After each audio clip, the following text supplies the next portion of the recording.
ৰূপৈহাটৰ অসম গণ পৰিষদৰ প্ৰাৰ্থী জাকিৰ হুছেইন ফৰাজীয়ে চোতালে চলাই নিৰ্বাচনী প্ৰচাৰ।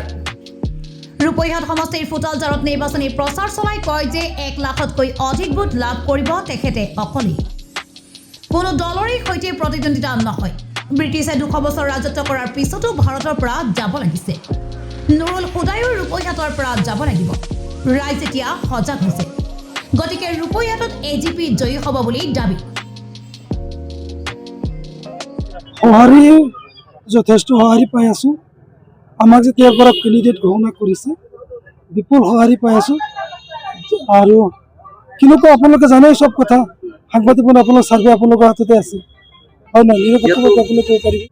আপোনালোকে কি ভাবে উদ্ধাৰ নহ'ব নেকি? বিদেশী মানুহ থাকিব নেকি ইয়াত? আৰু নিৰ্দিষ্ট সময়লৈকে থাকিব। ইংৰাজতো কৈছে 200 বছৰ পিছত, যোৱা নাই নেকি?